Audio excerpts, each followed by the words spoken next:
C'est-à-dire obéir à la parole de Dieu, marcher dans la vérité. C'est très, très important. Quand tu obéis, quand tu te soumets à Dieu, tu obéis à Dieu, l'ennemi, qu'est-ce qu'il fait? Il va fuir, il ne peut pas. Il va essayer, il va utiliser toutes sortes de ruses, de manigances. Quand il vient, il ne trouve pas de position, il ne peut pas résister. Qu'est-ce qu'il fait? Il fuit. Donc c'est une âme très, très importante, une âme spirituelle. La couverture, elle est importante. Quand on lit dans le livre de Exode 13, on va lire ça, Exode 13, au verset 21. Voici ce que la Bible dit. Je vous laisse le temps d'écrire. Exode 13, au verset 21. La Bible dit, l'Éternel allait devant eux, le jour dans une colonne de nuée pour les guider dans leur chemin, et la nuit dans une colonne de feu pour les éclairer, afin qu'ils marchassent jour et nuit.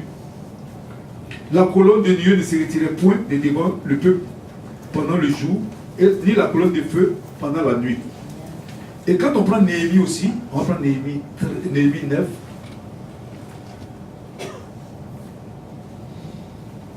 au verset 12, Néhémie 9, au verset 12.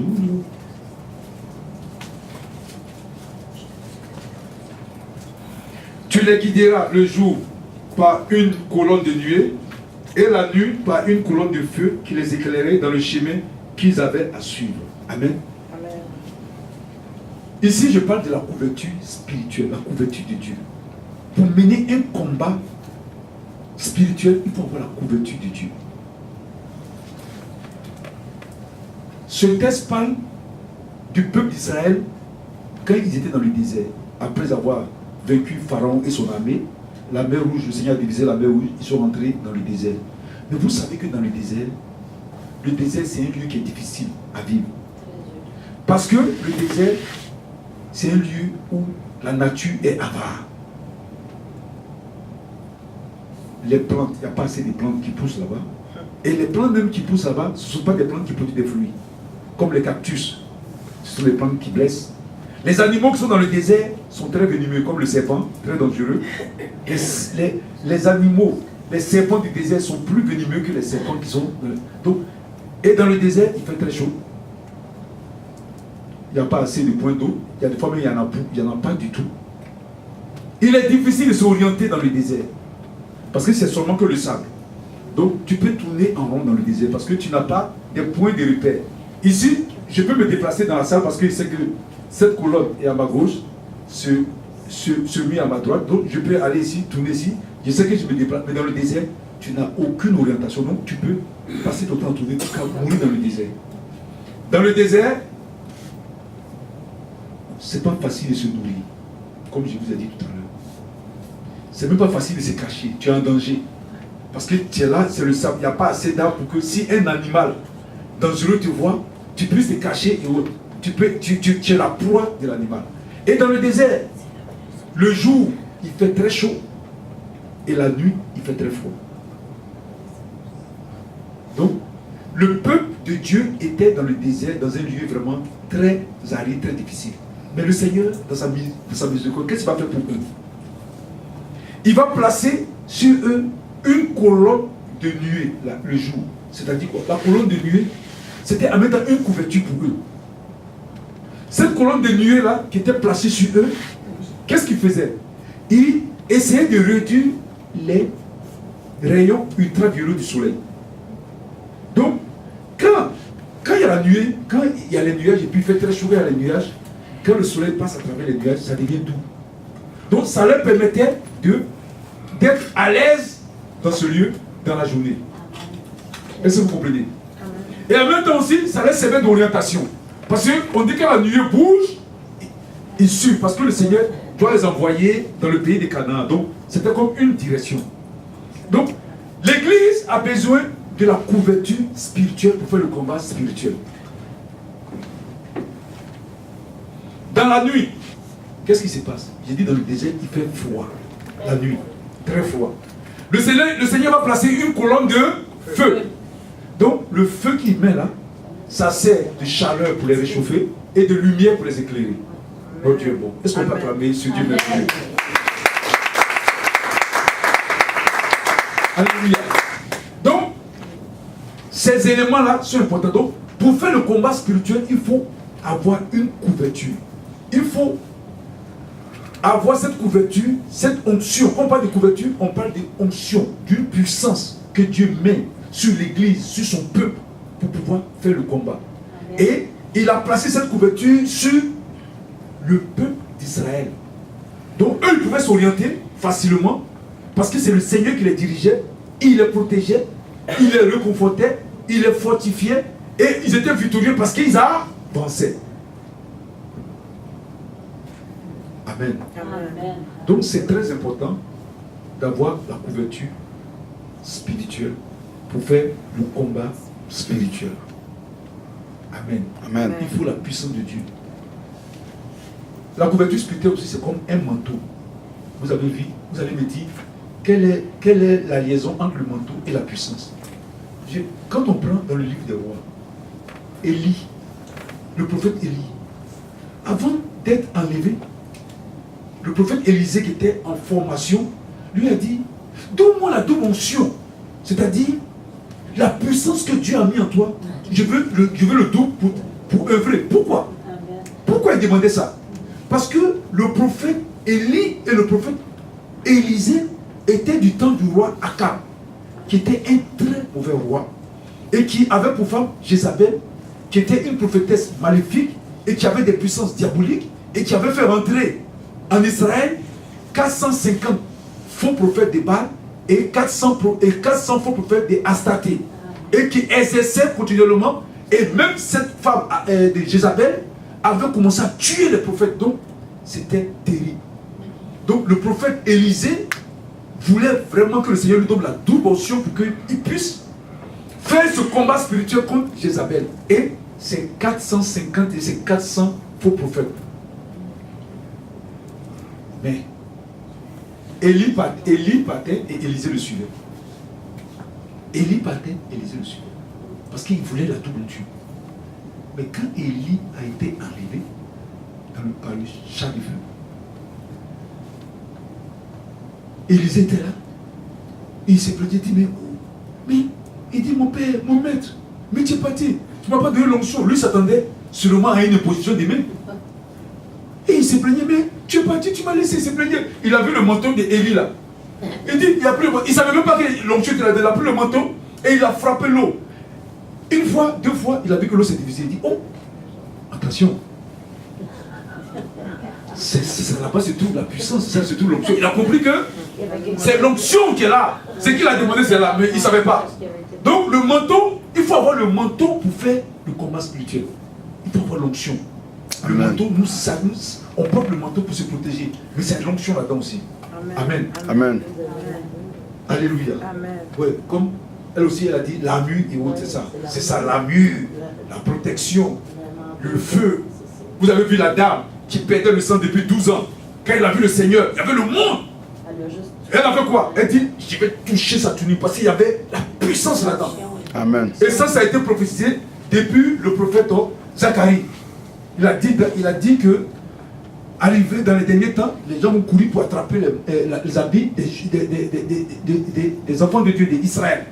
Donc elle s'est dit, il faut que je touche. Elle a touché le manteau, une force est sortie, une puissance est sortie du Seigneur et ça guérit la femme. C'est la même chose. Il faut avoir la puissance. Nous devons chercher la puissance pour faire le combat. C'est très important. Tout ce que je suis en train de vous dire, ça témoigne de la compassion et de l'amour. Le combat spirituel, ce n'est pas diable. Parce que je vois qu'il y a beaucoup de personnes, quelqu'un qui attend un combat spirituel. Oh, c'est diable. Non. Non. Ce n'est pas diable. Ce n'est pas une nouvelle doctrine. Ce n'est pas une fausse doctrine. C'est au contraire une réalité. C'est pour aider les gens. C'est pour aider les gens. On ne peut pas aider quelqu'un spirituellement en utilisant les moyens physiques. Ce n'est pas possible. Si c'était possible, Jésus allait le faire. Jésus est venu mourir, ressusciter, pour nous donner la puissance. Même le Saint-Esprit. Quand il est descendu sur les apôtres, il a dit, allez-y, mettez-vous à part, priez. Je vous enverrai le consolateur. Qui va non seulement vous dire ce que je vous ai dit, mais qui va vous conduire dans la vérité. Ils sont allés se mettre, ils étaient 120 fidèles, ils priaient, persévéraient. Le Saint-Esprit est descendu sur eux. Ils ont commencé à parler dans des langues. Et à partir de là, la puissance de Dieu a commencé à se manifester. Et ils ont commencé à opérer des guérisons, des délivrances. Vous comprenez? Donc comprenez que le combat spirituel, ce n'est pas diable, démon. Il y en a qui disent, il y a des démons partout. Oui, ils sont partout. C'est pas moi qui le dis, c'est la parole de Dieu qui le dit. Ils sont partout. Mais on doit les combattre, puisque le Seigneur nous a donné une arme. C'est comme toi, on te donne une arme. Tu as une arme dans ta main, elle est chargée. Et puis, des bandits rentrent dans ta maison. Tu as l'arme, et puis tu es là, tu trembles. C'est ce que les chrétiens font. Ils déposent les armes là. Et puis, ils ne font rien. Et le puissant, quand tu sors là, tout ce que le voleur a pris, il va te donner ça. Même il est capable de te donner même ce qu'il a pris ailleurs. La Bible dit, ce qu'on attrape le voleur, il restitue ce qu'il a volé. Même 7 fois plus. Est-ce que vous comprenez? Tu as une arme, une puissance. Mais on ne veut pas l'utiliser. On dit non, Jésus a déjà fait. Il a déjà fait. C'est pourquoi il nous a donné cette arme-là. Mais on ne les utilise pas. On ne l'utilise pas. Ni dans les prières, on ne fait rien. On se dit non, c'est pour être. Il a tout fait. Oui, il a tout fait. Mais comme l'ennemi, il est vaincu, mais il est actif. Comme l'ennemi est vaincu, mais il est rusé. S'il n'était pas actif, on allait dire c'est fini. Au paradis, il n'est plus actif. Donc au paradis, on ne va pas avoir du combat spirituel, c'est fini. Amen. Dans le ciel, tu n'as plus besoin de combat spirituel. Parce qu'il n'y a plus d'ennemis là-bas. Tu es au paradis. Tu es dans la présence du Seigneur. Mais ici, il est là. Il est vaincu, mais il est actif. C'est comme quelqu'un. Un combat de boss, et on le frappe. Il est à terre. On a compté 1, 2, 3. On compte combien? C'est 10 ou bien 10. Il ne se lève pas. On dit à l'autre, allez, on se lève, ça met, tu as gagné. Et puis l'autre me dit encore, non, c'est pas fini. Mais ça ne sert à rien. Mais il est capable de te taper encore. L'ennemi, c'est ce qu'il fait. Il est vaincu, mais il tape. On a déjà compté 1, 2, 3, 4. Quand Jésus l'a mis KO, on a compté 1, 2, 3, 4, jusqu'à 10. Il ne s'est pas levé. Mais là, il se lève encore après maintenant. Il veut faire le combat. C'est fini. Mais il fait le combat. Il tape cette personne. Il touche. Il tourne. Il perturbe les églises. Il divise les églises. Il crée des problèmes. C'est pas possible. Les églises, même nous. Les églises, je ne parle pas. Je vais parler en général. Les églises sont perturbées. On commence à avoir peur les uns des autres. Je vous le dis. Mais vous croyez que c'est par hasard? La réalité, c'est que si tu as perdu beaucoup d'âmes, si beaucoup de chrétiens quittent l'église, tu commences à développer l'insécurité. C'est facile de critiquer. Moi, quand je n'étais pas serviteur de Dieu, c'était facile pour moi de critiquer. Ah, mais pourquoi le pasteur se conduit comme ça? Mais pourquoi il parle comme ça? Il faut prendre la place du pasteur pour comprendre. Je vais vous donner un exemple. C'est pas facile de servir Dieu, je vous dis la vérité. Priez pour les pasteurs. Ayez compassion pour les pasteurs. Priez, je vous assure, priez. Priez, s'il vous plaît. Ne les jugez pas, c'est pas facile de servir Dieu. Je ne savais pas que c'était comme ça. Priez même pour les autorités. Depuis que je sais Dieu, j'ai du respect pour les ministres. Je vous dis la vérité, je ne fais pas de publicité. J'ai du respect pour les députés. J'ai du respect pour les premiers ministres. C'est pas facile, je vous dis. Dans mon église, il y a eu une grosse division. Les gens ont quitté l'église. Oh, mais j'allais mourir. Des gens que j'aimais. Je ne sais pas pour rien, ils sont partis. Mon cœur était déchiré. J'avais même plus la force. Il dit, mais comment je vais faire pour prier pour les autres? J'avais même plus de force. Le 31 décembre, je suis tombé malade. C'était ça. Le 31 décembre, j'ai tremblé comme ça. Où il y avait la veillée. J'ai tremblé comme ça. Tellement j'avais mal. J'ai pris des Tylenol, tout. J'ai tremblé comme ça. Après ça, il a fallu que je sois fort. J'ai prié pour...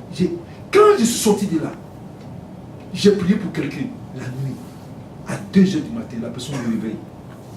Elle me dit, serviteur de Dieu, je suis en train de mourir, mon cœur est en train de me lâcher. Moi aussi, moi-même, je ne suis pas encore bien guéri. Oh, c'est pas facile. S'il vous plaît, priez. Je vous dis la vérité, priez. Priez pour les pasteurs. Moi-même, j'avais mal. J'avais besoin que des gens me réconfortent. Je suis là, on m'appelle. Non, ma femme est en train de mourir. Ma femme est en train de mourir, elle va mourir. Qu'est-ce que j'ai fait? Je jette le téléphone. J'ai pris le téléphone. J'ai prié, j'ai dit Seigneur, il faut les soutenir.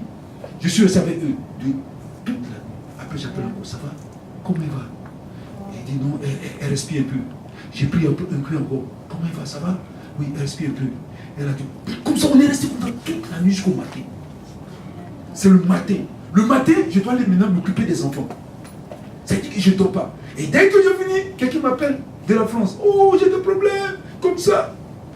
Qu'est-ce que je fais? Je cherche le téléphone ou je prends le téléphone? Je prends le téléphone, je parle. Bon, mais je suis fatigué. Je raccroche, quelqu'un d'autre m'appelle. Oh, c'est difficile, c'est pas facile. Pourquoi? Parce que le diable veut que j'abandonne. C'est ça. Il est actif. Il est vécu, mais il est actif. Vous devez comprendre ça. Amen. Donc, un pasteur, moi je ne juge plus.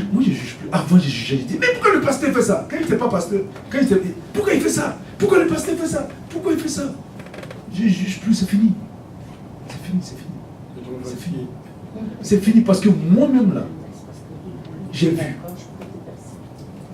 Parce que l'ennemi veut que tu abandonnes. Quand je suis venu ici, quelqu'un m'a dit, au Québec, c'est pas facile. J'ai dit, mais comment ça? Dieu m'a envoyé ici, pourquoi? Mais c'est pas facile. C'est pas facile ici au Québec. J'ai dit, mais qu'est-ce qu'il doit faire? Je dois fuir. Ou quoi? J'ai dit, je ne peux pas fuir. Il faut que je tienne. Amen. C'est le diable qui doit fuir le Québec. Alléluia.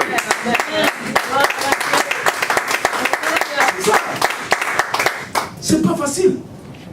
Donc, je comprends les pasteurs. S'il a perdu des âmes, ou bien les gens sont venus lui arracher les âmes, même s'il y a quelque chose de bon. Chez nous, il y a un proverbe qui dit, quand un serpent t'a mordu, tu as peur du ver de terre. Est-ce que vous comprenez? Parce que quand le serpent te mord, parce que le serpent bouge comme le ver de terre. Alors si tu as mordu, prochainement quand tu vois le ver de terre qui est inoffensif, tu commences à avoir peur. Et c'est ce qui arrive. Amen. Non? Amen. Donc vraiment, c'est ça. Nous avons un ennemi, et je le répète encore, qui est vaincu mais actif. Il va te pousser à ce que ta foi se refroidisse. Il va te pousser à ce que tu abandonnes. Il va te pousser à ce que tu laisses tomber. Je me rappelle bien quand j'étais en Afrique. On voulait évangéliser une personne. On l'évangélisait, mais on dit il faut qu'on l'aide. On avait créé un autre petit business et lui s'occupait de ça. Comme ici, comme vous dites, là où on lave les habits. Bien dit. Donc lui, il ramassait l'habit des gens. Parce que chez nous là-bas, on fait la demande, il faut qu'il ramasse l'habit des gens. Il ramasse. Il a disparu avec les habits de tout le monde. Tous les gens du lieu sont venus me voir. Lui, on ne le connaît pas, c'est toi, on le connaît. Allez, tu vas payer toi. Moi, je ne sais pas. Qui a envoyé quoi? Donc je viens. Je dis, Régent, qu'est-ce que tu as envoyé? Si les gens sont honnêtes, il va dire. Mais il y en a qui sont malhonnêtes, il va te dire, j'ai envoyé tel verso, tel. Mais il va écrire parce que tu ne sais pas. Ils m'ont fait des listes comme ça. Quand j'ai fait ça, j'ai commencé à pleurer. J'ai dit, Seigneur, je voulais l'aider. Je voulais l'aider pour qu'il vienne à toi. Regarde ce qu'il est en train de faire. Il est venu, il a tué ça pour m'appauvrir. J'ai pleuré. J'ai dit, c'est pas possible. Il dit, Seigneur, pourquoi tu permets ça? Regarde, il m'a appauvri. Puisque tout le monde maintenant, je ne sais pas qui a envoyé ses habits ou pas. Puisqu'il n'y avait plus de registre. Donc tous les gens qui étaient dans le lieu savaient ça. Il y en a qui appellent pour dire, hey, viens. Viens, tu vas écrire ton nom, tu vas dire que tu as envoyé ça. Donc, il y avait le monde. Il y a des gens même qui savent qu'ils n'ont jamais envoyé d'habits, mais ils sont venus se présenter. Ils lisent comme ça. J'ai commencé à pleurer, dit Seigneur. Quand j'ai prié, dit Seigneur, pourquoi tu permets? Pourquoi tu permets? Pourquoi tu permets? Un jour, à ma grande surprise, notre Dieu est tout puissant. Ne fais jamais du mal à un enfant de Dieu. Amen. Un jour, j'ai commencé à prier, les gens ont commencé à... Il y en a qui disent, oh, toi et puis ta femme, vous êtes corrects, vous êtes des gens sans histoire. Vous aimez Dieu, c'est pas la peine, nous on laisse. On a appris l'histoire et les gens commencent à s'y retirer comme ça. Jusqu'à... Il y a un qui ne voulait rien savoir. Lui, je lui ai remboursé jusqu'au dernier centime. Mais vous savez quoi? Le jour où j'ai donné son dernier centime, qu'elle est venue prendre son argent, Il m'a dit, viens me rendre visite. Et j'allais chez lui. Il a fait des chicanes avec sa femme. Et il a montré tous ses tenues. Sa femme a déchiré tous ses habits, tout ce qu'il avait. Et là, je vous dis, je voulais rire, mais je me suis abstenu. Sa femme a pris une paire de ciseaux. Elle a pris tout son temps pour déchirer ses habits. Elle a découpé comme ça. Quand il m'a montré, j'ai dit, ouais, il ne faut pas jouer avec un enfant de Dieu. Et le jeune homme qui a pris toutes les choses et qui est parti, je passais, on nous appelle pour dire, la police a besoin de vous. J'ai dit, la police, mais qu'est-ce qu'on a fait? On dit, non, c'est urgent, venez. Je suis allé avec ma femme là-bas. Voici, le policier dit, il y a un jeune homme qui t'a volé. J'avais déposé une plainte. Il avait fui, il est parti dans une ville, mais il venait pour l'arrêter. Je suis parti, j'ai trouvé le jeune homme en prison. J'ai dit, mais il est allé être. J'ai dit, mais qu'est-ce que tu m'as fait? J'ai dit, mais est-ce que je t'ai fait du mal? Pourquoi tu m'as fait ça? Il m'a dit, et c'est ce que j'ai sorti de vous dire, il m'a dit, je te demande pardon. J'étais là comme ça, puis c'est comme s'il y a quelque chose qui est rentré en moi et qui m'a dit de tout ramasser. Moi, mais je ne comprenais pas. Il y a quelque chose, c'est comme une force qui est rentrée en moi qui m'a dit de tout prendre. J'ai compris que c'était le diable. Et j'ai eu pitié de lui, je suis allé voir les policiers. J'ai dit aux policiers, non, j'ai retiré ma plainte. Le policier dit pas question, il dit non, j'ai retiré ma plainte. Le policier m'a dit, vous les pasteurs là, à cause de vous, on ne peut pas pratiquer la justice. J'ai dit non. J'ai dit non, monsieur, vous ne comprenez pas. Ce qui arrive à l'enfant, vous ne pouvez pas comprendre. Et puis, il est sorti avec lui. Amen. Et je lui ai fait, il a fait la confession de foi, il a accepté Jésus. Et puis il est parti. Amen. Alléluia. Donc, c'est très important de faire le combat spirituel. Vous avez compris. C'est important. Je vous ai parlé de la couverture spirituelle. Je vais vous parler aussi de se tenir en assemblée. On doit faire, c'est vrai, on doit résister dans nos pensées et autres. On doit avoir la couverture spirituelle pour être protégé. Mais aussi, on doit fréquenter les assemblées. Parce qu'un chrétien, quand il est seul, c'est pas facile pour lui. Je ne sais pas, ici, est-ce que vous faites le feu avec le bois encore? Mais ça n'existe plus. Est-ce que les gens continuent? Okay. Vous voyez le feu avec le bois. Quand vous prenez le bois et puis vous mettez le feu, chaque fois que vous retirez un bois, le feu s'éteint. Vous êtes d'accord avec moi? Le feu diminue jusqu'à ça peut même s'éteindre. Mais quand on met les bois ensemble, même s'ils sont faiblement allumés, qu'on les met ensemble, le feu commence à reprendre. On a besoin d'aller en assemblée pour se fortifier. C'est pourquoi le Seigneur parle d'agapé fraternel. Quand tu es abattu, tu vois ton frère, il rend les témoignages, tu vois ta soeur, il rend les témoignages, vous chantez des cantiques, ça te fait du bien, ça te donne la force. Amen. C'est pourquoi on doit fréquenter nos assemblées. Ça aussi, c'est une arme de combat contre l'ennemi. On chante des cantiques, on se réjouit, on bénit le Seigneur. Amen. Amen. On doit aussi faire la prière, l'intercession. On doit faire le jeûne aussi. Amen. Il faut qu'on jeûne aussi. Parce que quand tu jeûnes, c'est vrai que le corps s'affaiblit, parce que le corps a faim. Mais l'esprit prend, l'onction prend de l'importance. On doit jeûner. Vous avez vu, le Seigneur lui-même a donné l'exemple. Ce qui est sûr, tu n'as pas besoin d'aller jeûner 40 jours, mais il faut jeûner parce que le Seigneur a donné l'exemple. Il a jeûné 40 jours pour recevoir la puissance de l'esprit. Il faut que nous jeûnions aussi dans ce combat. Nous devons jeûner. On affaiblit la chair et l'esprit prend de l'importance. Le jeûne est important. Très très important. Moi maintenant je ne peux plus jeûner. J'ai tellement jeûné que c'est comme mes organes ont commencé à tâter et j'ai arrêté. Je faisais les 7 jours de jeûne. Et ça c'est pas pour me glorifier, c'est la grâce de Dieu. J'ai fait les 7 jours et l'avant-dernier jeûne que j'ai fait, j'ai vous montré un jour la photo, ça est dans mon ordinateur. J'ai fait 40 jours avec ma femme. Au début, on prenait seulement du jus, mais au 10e, 11e jour, on avait arrêté. Mais quand, si vous ne pouvez pas me reconnaître, si je vous montre la photo dans mon ordinateur, j'étais devenu comme un squelette, ma tête. Mais il fallait que je fasse ça.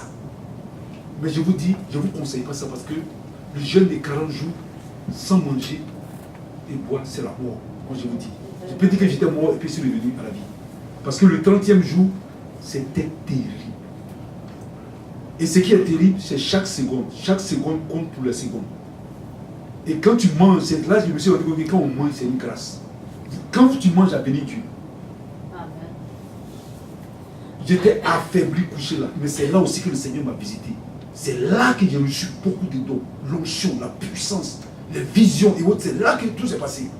Parce que je me rappelle bien, au 34e jour, l'Esprit de Dieu m'a visité. Et ce que le Seigneur a fait avec le prophète, ce que le prophète Élie faisait, quand il se couchait sur les gens, il mettait ses yeux dans les yeux et la bouche dans la bouche. J'ai vu l'Esprit de Dieu venir faire ça comme ça. J'ai vu la puissance. C'est comme ça que le Seigneur a ouvert mes yeux. Et c'était pendant ces temps-là. Mais je vous dis, je ne vous conseille pas parce que ça prend la recommandation de Dieu. C'est parce que Dieu nous a dit de faire qu'on a fait. Mais je ne suis pas prêt à arriver ça encore. Parce que pour moi, c'était une mort. J'étais comme mort et puis revenu. C'était difficile. Même quand tu t'abaisses, quand je m'abaisse, je tombais. Il n'y avait plus de force. Voilà. Je suis couché, j'étais couché comme ça.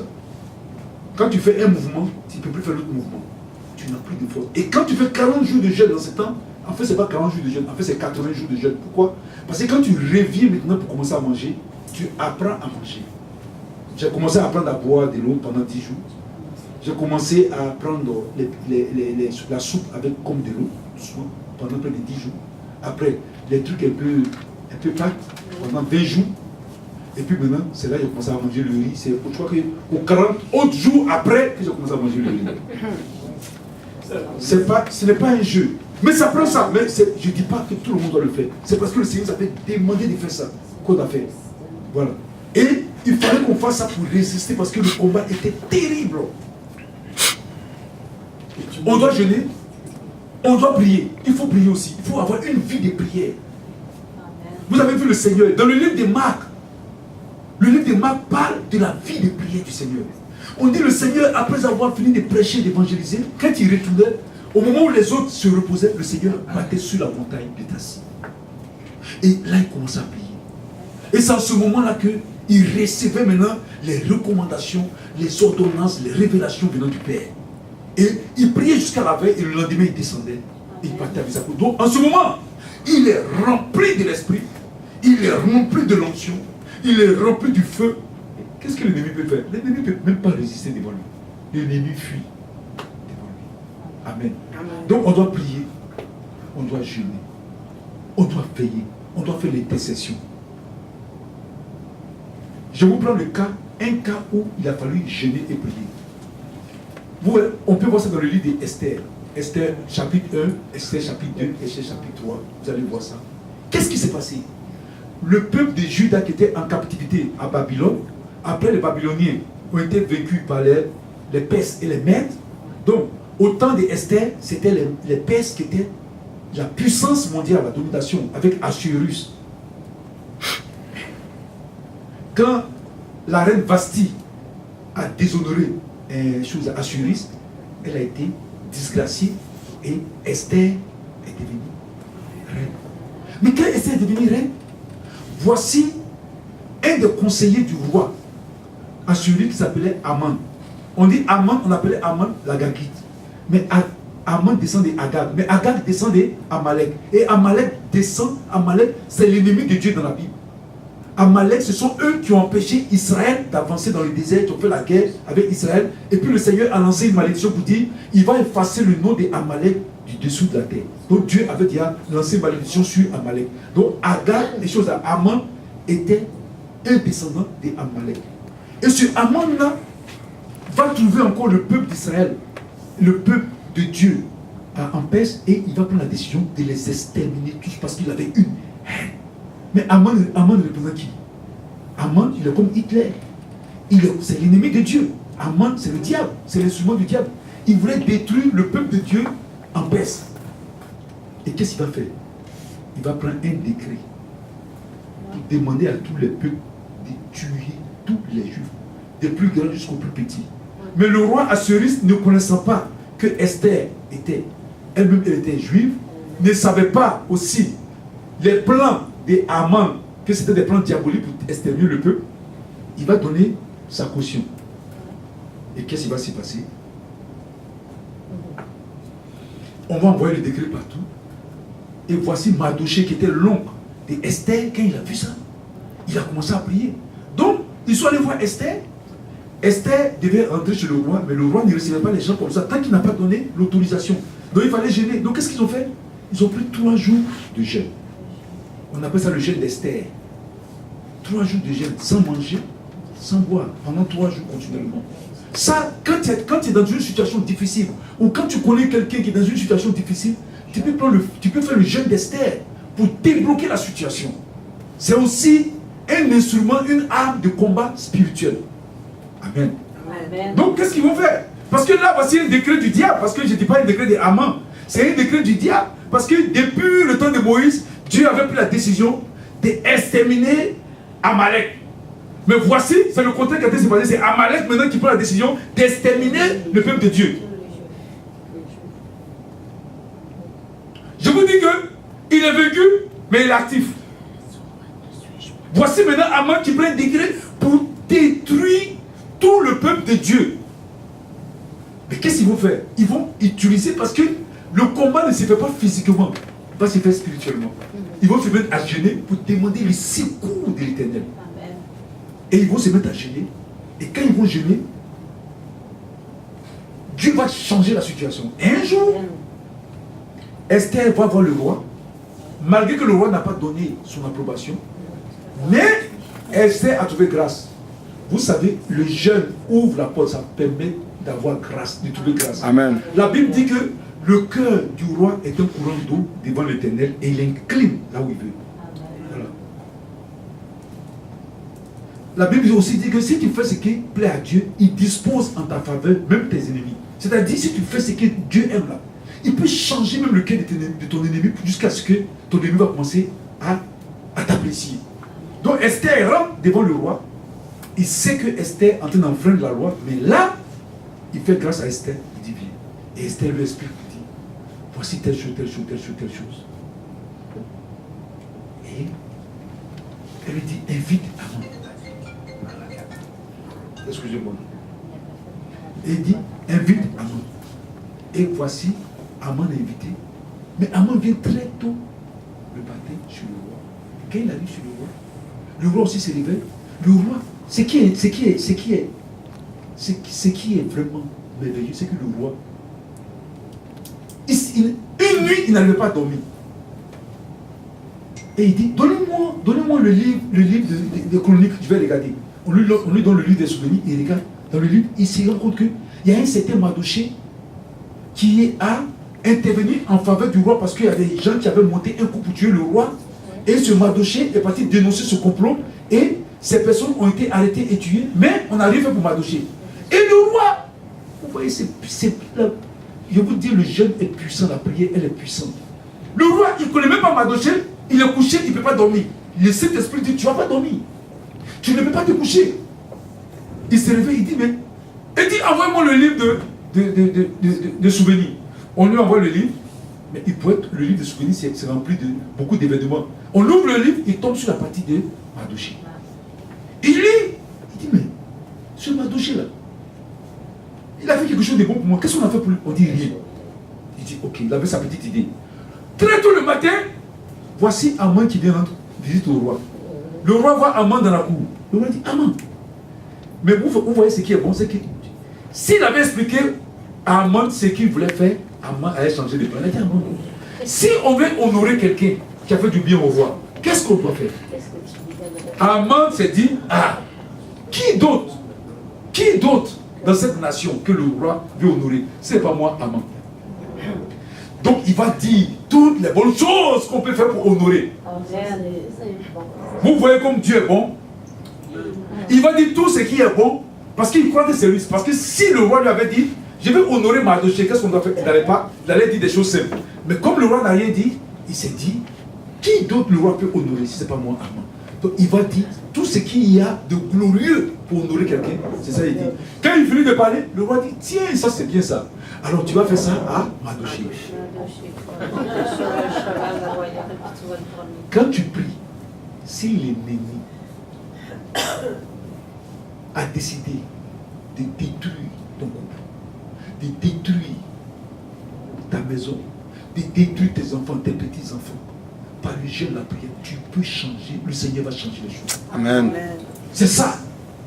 Amen. Et par la suite, on s'est rendu compte du complot que Haman avait fait. Il a été arrêté et lui-même, le bois qu'il avait préparé pour pendre Mardochée, C'est sur ce bois qu'on a pendu. Et Mardochée a été élevé en dignité. Alléluia. Amen. Amen.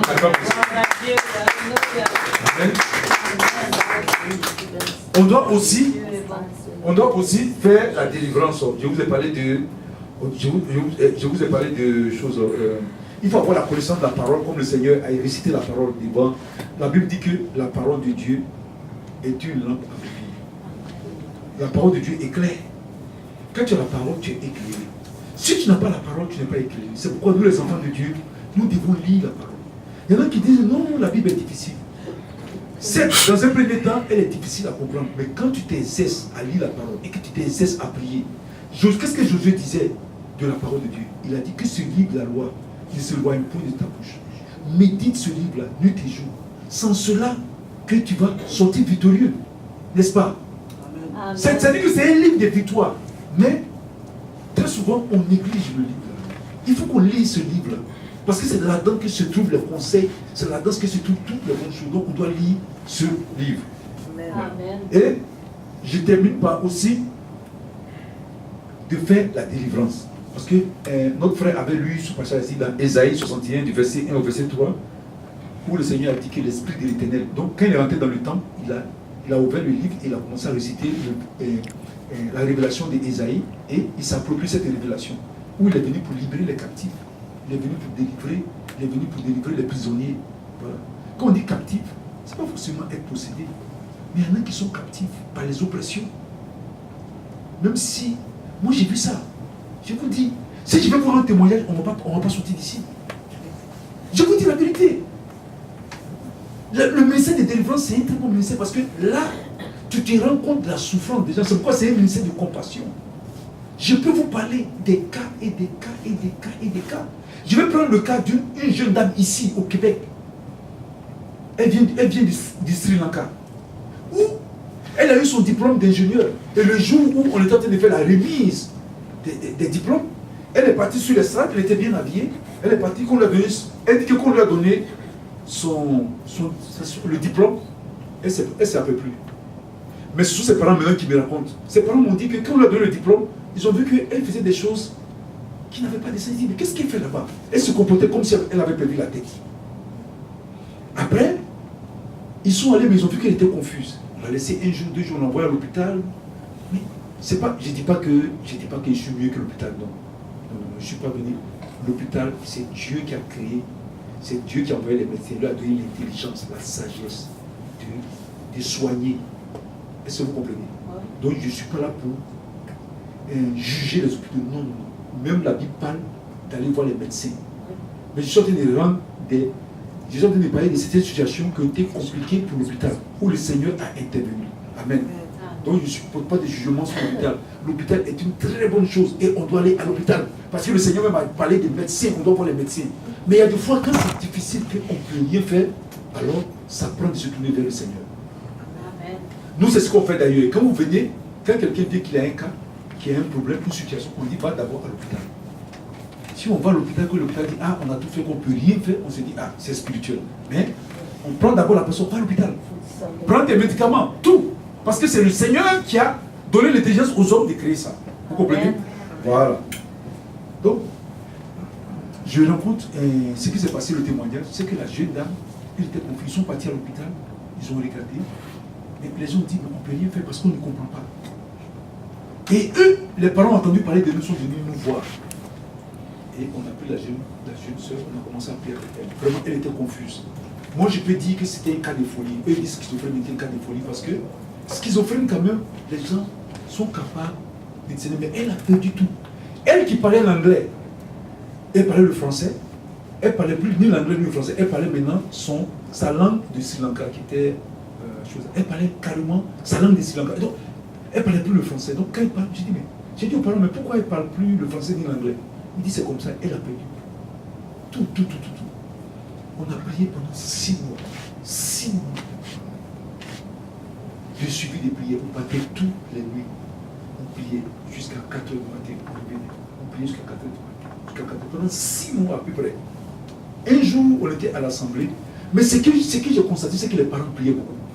Un jour, à l'assemblée, un dimanche, pendant le temps de l'adoration, ils sont les parents, tous les parents, le père, la mère, avec les deux sœurs, parce qu'il y avait une sœur plus celle qui est malade, sont venus s'arrêter devant l'autel. Et ils ont commencé à prier. Et quand ils priaient, moi j'étais là comme ça, j'ai prié aussi. Et puis le Seigneur m'a donné une vision, puis j'ai vu comme un truc qui est quitté au ciel qui est venu, qui est rentré dans la tête de la jeune dame. Et puis j'ai regardé, j'ai dit, hey. J'ai dit, celle-là, elle va guérir aujourd'hui. Parce que j'ai vu, comme le Seigneur envoyait une puissance pour la guérir. Mais quand il partait à leur place, elle n'était pas toujours guérie, ses parents l'attrapaient. Et quand elle va dire s'asseoir, j'étais assis, on prêchait. Et puis elle regarde, elle dit à ses parents, hey, mais qu'est-ce qu'on fait ici au milieu des doigts? Parce que c'est son esprit. Ses parents disent, comment ça? Tu comprends bien? Elle dit oui. Elle dit, mais qu'est-ce qu'on fait ici? C'est là que ses parents commencent à lui expliquer. Donc, après, moi-même, je l'ai rencontrée, j'ai commencé à parler à elle. J'ai dit, qu'est-ce qui s'est passé? Elle dit, le jour. Elle dit, se rappelle que le jour où elle partait prendre son diplôme, c'est comme si sa tête, il y avait quelque chose qui faisait du bruit, puis c'est comme si ça explosait. Donc, elle ne se rappelle plus jusqu'à ce que, à l'église, son esprit revienne. Donc, vous comprenez que la prière, le jeûne est très important. Il faut prier pour ses enfants. Il faut prier pour son mari. Il faut prier pour sa femme. Il faut prier pour son mariage. Il faut prier pour son pays. Il faut prier pour le Québec. Il faut prier pour la jeunesse. Il faut prier pour les églises. Il faut prier pour les serviteurs de Dieu. Il faut prier pour les membres de l'église. Il faut prier pour ton voisin de l'église. Il faut prier. Il faut prier pour Israël, comme la soeur dit. Et le monde entier, prier. Amen. Amen. C'est ça le combat spirituel. Amen. Voilà, et dans Marc 6, du verset 6 au verset 13, le Seigneur, il dit qu'il a donné l'onction à ses enfants. Il a appelé ses disciples, il a dit, allez-y, en Israël, priez pour les personnes. Et quand ils sont partis, ils ont commencé à prier, et puis ils ont commencé à prier des délivrances, des guérisons. Amen. Amen. Alléluia. Amen. Amen. Et puis maintenant, il faut exercer les dons spirituels. Notre frère a lu ici, dans la Bible, dans 1 Corinthiens 12, 4 à 11, on parle de dons spirituels. Les dons, c'est pourquoi? C'est pour édifier l'Église. Ça aussi, c'est une arme de combat. On doit évangéliser pour aller gagner les gens, pour les faire sortir du monde, en fait, qui viennent à la lumière. Mais aussi, on doit exercer les dons. Donc, on doit évangéliser et on doit exercer les dons. Exercer les dons, il y a 9 dons de l'Esprit. Il y a 5 ministères dons. Parce que le Seigneur a établi 5 ministères. Quand on parle de ministères dons, on parle des personnes qui travaillent pour le Seigneur en plein temps, comme les apôtres, les prophètes, les évangélistes, les pasteurs et les docteurs. Tout ça là, c'est pour édifier l'Église. Mais en même temps aussi, le Seigneur a donné les dons pour permettre à l'Église d'être édifiée. Donc, quand on parle des dons, il y a 9 dons de l'Esprit. Mais on les met dans 3 catégories. Il y a ce qu'on appelle les dons de révélation. Dans les dons de révélation, ça veut dire que ça concerne la révélation. Dans les dons de révélation, il y a ce qu'on appelle le don des paroles de sagesse, le don des paroles de connaissance et le don du discernement des esprits. Le don des paroles de... Ça, c'est important. Et Dieu a donné ça à l'Église, aux enfants de Dieu, pour qu'ils exercent. Le don des paroles de sagesse, c'est quoi? C'est pas qu'on ait la sagesse, non, c'est pas ça. Le don des paroles de sagesse, c'est l'opération du Saint-Esprit dans un croyant. C'est-à-dire le Saint-Esprit opère dans un croyant. Et cette opération lui donne la capacité de connaître le plan de Dieu pour son peuple. Est-ce que vous comprenez? Amen. Par exemple, Moïse dans le désert. Moïse, Dieu lui a montré le plan qu'il devait faire, comment il devait construire l'arche de l'Alliance, où il devait aller, et ainsi de suite. Donc, le Saint-Esprit opère dans le croyant. Et cette opération, c'est-à-dire, quand on dit opère, c'est-à-dire que le Saint-Esprit travaille dans le croyant et lui donne cette capacité, cette force de pouvoir connaître le plan de Dieu. Il y a aussi le don des paroles de connaissance. Le don des paroles de connaissance, c'est toujours la même chose. L'opération du Saint-Esprit dans le croyant. Et cette opération lui donne la capacité de connaître un événement ou un fait sur un croyant, passé, présent ou futur. Je prends un exemple. Les paroles de connaissance, je donne un exemple, une parole de connaissance. Quand Nathanaël, Philippe a rencontré Nathanaël, il dit, viens. Celui dont la Bible parle, le prophète qui va venir sauver Israël, là, il est là. Philippe dit, comment ça? Depuis quand de Nazareth va venir des choses? Un prophète. Il dit, viens, tu vas voir. Quand il venait, Jésus l'a vu de loin. Jésus a dit, hé, toi, là, quand tu étais sur le figuier, je t'ai vu. Il dit, hé, mais comment tu as su ça? Parce qu'il était effectivement sur le figuier, mais Jésus n'était pas là. Mais Jésus a eu une parole de connaissance. C'est-à-dire que Jésus a vu un fait sur la vie de Nathanaël et qu'il a touché. Donc, le don des paroles de connaissance permet, c'est ça qui permet de comprendre pour édifier les enfants de Dieu. Et il y a le don de discernement des esprits. Le don de discernement des esprits, c'est toujours l'opération que le Saint-Esprit exerce dans le croyant pour lui donner la capacité de pouvoir discerner un esprit, si c'est le Saint-Esprit, ou c'est un mauvais esprit, ou aussi les ministères qui sont dans les gens et autres. Est-ce que vous comprenez? Comme l'apôtre Paul, quand l'apôtre Paul passait, il y a une femme qui était en train de prophétiser. Elle prophétisait, celui-ci est le fils, celui-ci est le serviteur du Dieu très haut. L'apôtre Paul s'est tourné, il dit esprit de Python. Donc l'apôtre Paul a discerné que l'esprit qui utilisait la femme à prophétiser, c'était un mauvais esprit. Est-ce que vous comprenez? Ce sont ces trois dons-là qui sont regroupés dans ce qu'on appelle le don de révélation. Ensuite, il y a ce qu'on appelle le don de puissance. Le don de puissance, on peut citer le don des guérisons. Le don de guérison, c'est toujours la même chose. C'est l'opération du Saint-Esprit en le croyant qui lui donne la capacité de guérir quelqu'un.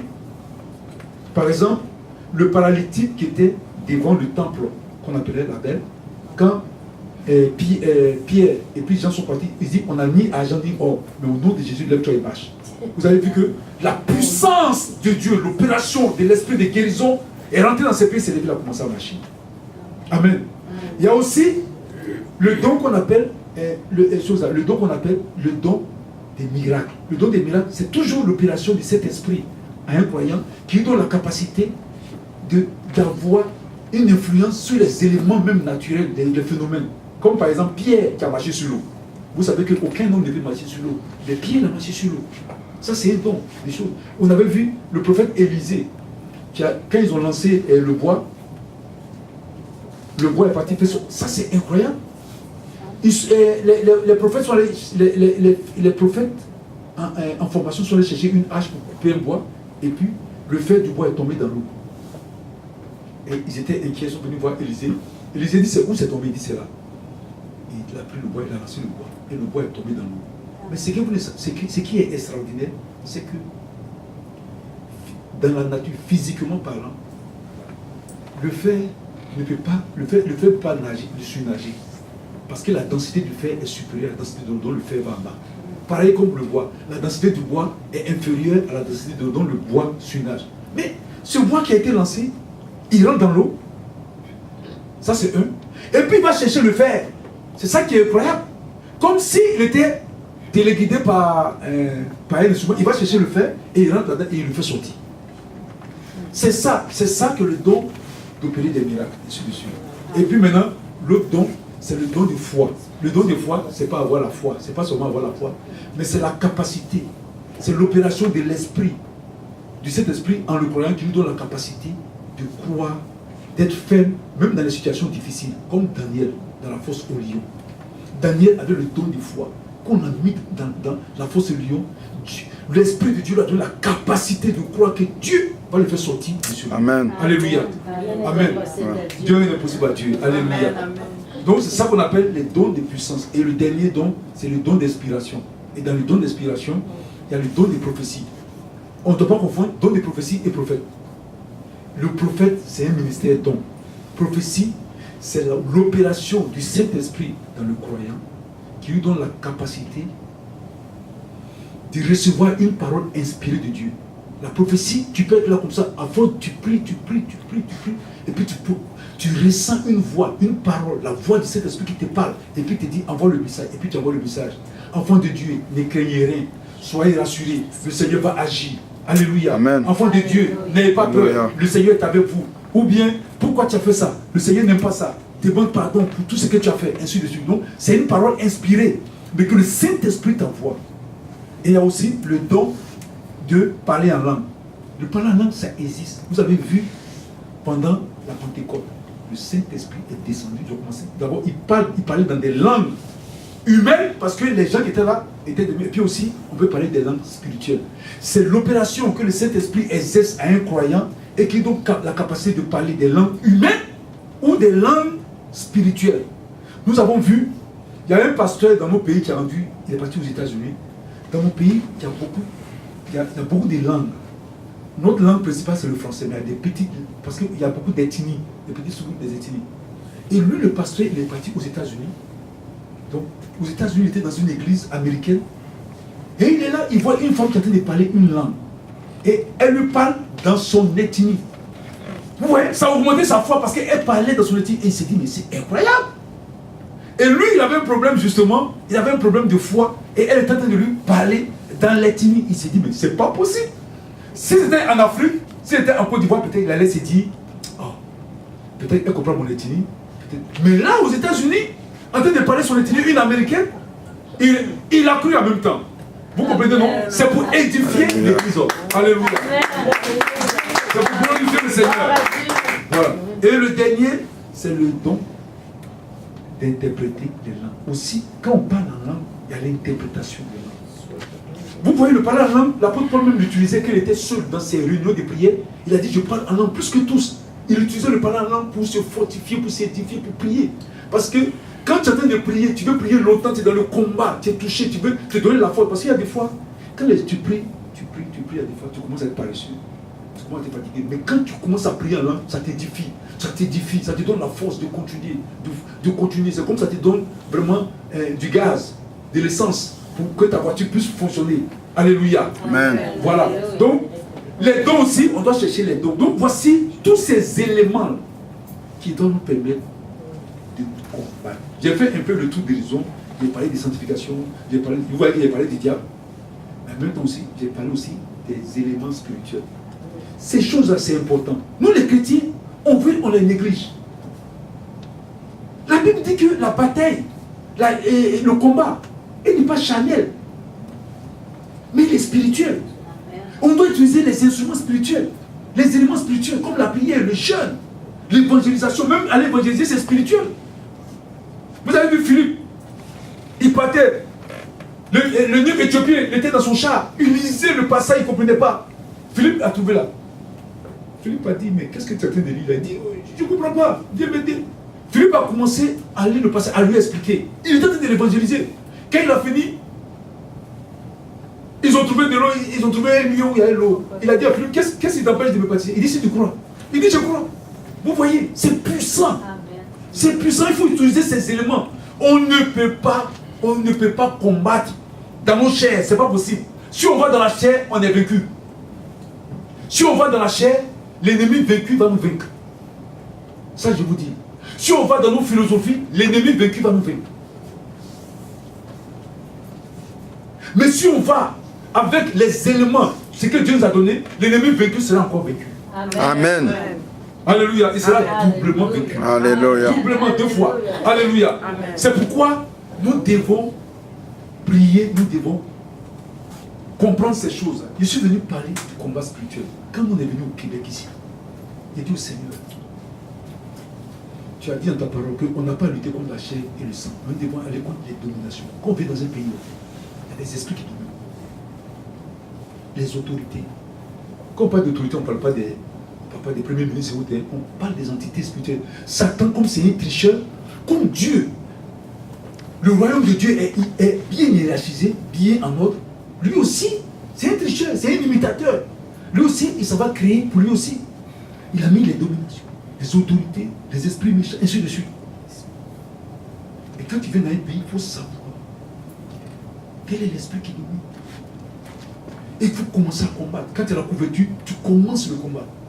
Et quand tu commences à prier, tu dois aussi associer les frères et les sœurs pour se combattre. Parce que plus vous mettez ensemble, plus vous priez, plus vous devenez fort et plus vous êtes victorieux. Parce que il faut qu'on intercède, il faut qu'on prie, il faut que vraiment les gens soient gagnés. Parce que moi, je ne peux pas accepter qu'on me dise ici c'est difficile. Ici, je ne peux pas. Pourquoi c'est difficile que Dieu envoie les gens? Je n'accepte pas ça. Qu'on me dit c'est difficile, je sais, c'est la réalité. Je vois que ce n'est pas facile. Mais avec le Saint-Esprit, on va faire des exploits. Amen. Amen. Amen. Alléluia.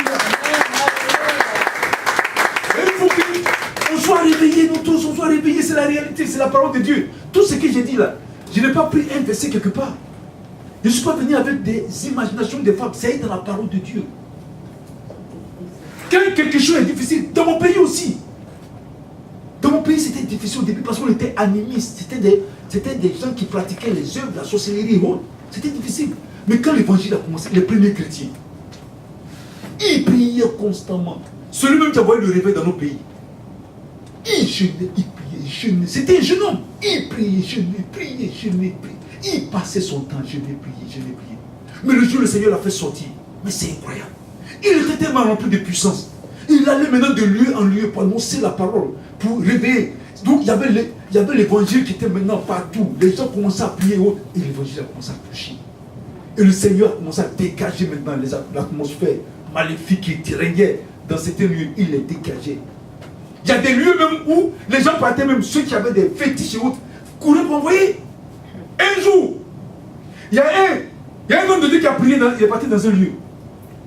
Il a posé son pied, il dit, le sol que mon pied a foulé là, ce sol est mon état. Il a dit, au nom de Jésus, tous les mauvais esprits qui sont là, allez, venez ici. Venez vous soumettre au Seigneur Jésus. Il a fini de prier, puis il est arrêté là. Quelques temps après, il voit des gens qui sortent avec des statuettes, tout ça, ils ont dit, mais quand tu as prié, c'est comme tous les esprits avec qui on collaboré ont fui. Donc on s'est rendu compte que le nom que tu as dit là, je crois qu'il est puissant. Donc nous on vient jeter ça pour accepter Jésus. Alléluia. Amen. Ça le Seigneur a Amen. Et moi, je suis venu, je veux expérimenter ça. Quand tu as goûté aux choses de Dieu, quand tu as goûté à la puissance de Dieu, je suis friand, j'aime ça. Et je veux que ça se reproduise ici. Amen. Parce que là-bas, on a passé des temps dans les veillées, dans les prières, on a vu comment le Seigneur opérait, la puissance de Dieu, comment les gens guérissaient. Moi-même, je me rappelle bien, quand j'ai commencé le ministère là-bas, quand on est en train de nous former, il y a des fois, on nous laisse passer pour prêcher. La première fois où je suis en train de prêcher, j'étais là, je parlais, il y avait une dame qui était là, elle a commencé à vomir, j'étais étonné, je dis, mais, juste je parle de vomir, tu vois, vomir, et tu vois Dieu qui prenait des délivrants, des miracles, je dis, oh, c'est quoi? Mais c'est intéressant, que le Saint-Esprit agit, que la puissance de Dieu agit. Parce que la Bible dit, ce n'est pas nous qui faisons l'œuvre, c'est le Seigneur qui fait l'œuvre. C'est le Seigneur qui convainc. C'est le Seigneur qui... Aucun homme ne peut convaincre son ami. Moi-même, j'étais un incroyant. Je voulais rien, j'étais tellement loin de Dieu. J'ai déchiré des Bibles. Tu ne peux pas venir dans ta Bible, venir t'asseoir. Je vais te taper, je vais te blesser. C'est pas possible. J'étais trop loin de Dieu.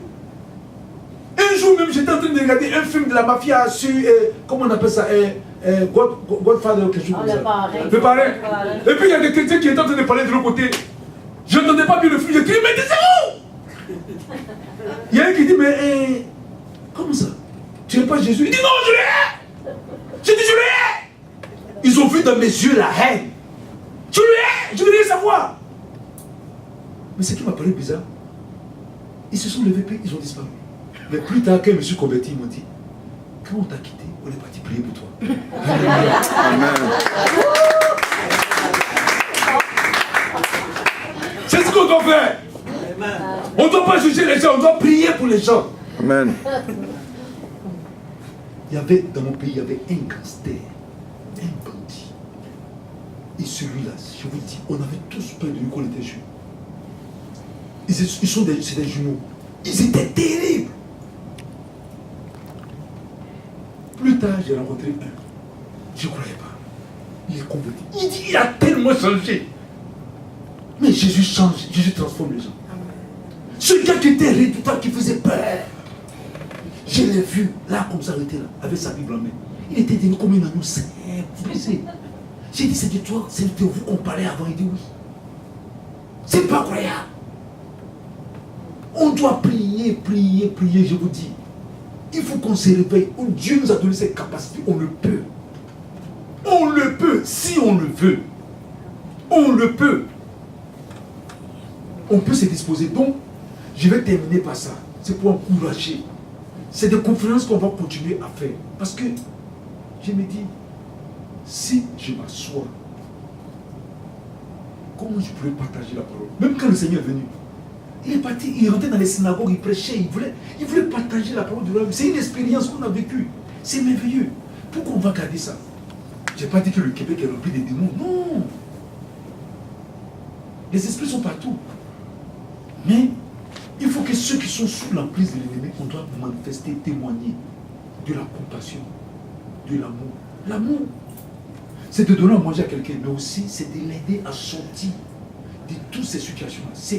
Donc, on doit aller évangéliser, on doit prêcher, on doit prier, on doit se réveiller, on doit prendre conscience. On doit prendre conscience, on ne doit pas se contenter de dire, bon, moi je suis correct, je suis bien. C'est pas ce que Dieu a dit. Dieu a dit, tu as reçu. Il a parlé même des talents. Il dit, il y en a qui ont reçu des talents. Il faut faire fructifier le talent, il ne faut pas le cacher, il ne faut pas le mettre dans la terre ou bien aller le cacher, puis rester là. Il faut faire fructifier le talent. C'est comme ton compte en banque. Quand tu as trop d'argent, tu le mets en banque pour que ça travaille. C'est ça. Donc le Seigneur nous a donné des talents. On doit les essayer. Pour l'œuvre de Dieu, aider les gens. Comme nous, moi dans le mot, c'est comme ça. Les gens ont prié pour moi. Pour que je saute. J'étais perdu. Un jour, j'ai rencontré un de mes amis chrétiens, étudiant. Il m'a dit, quand je n'étais pas converti, il m'a dit un jour, il m'a dit, toi, quand je me suis converti, il m'a dit, toi, on s'est dit que tu étais fait pour l'enfer. J'ai dit, mais comment tu peux dire ça? Pourquoi tu n'as pas prié?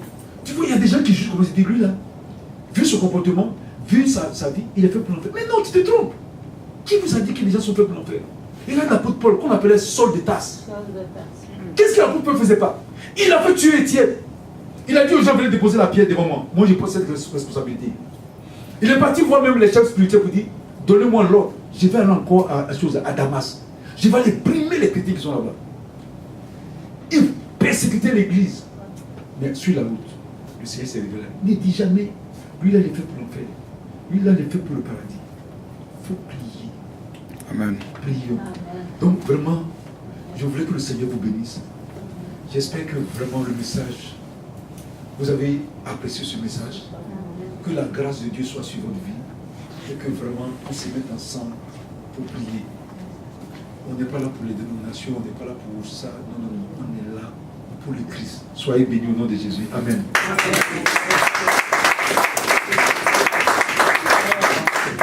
Amen. C'est pas tout à fait fini.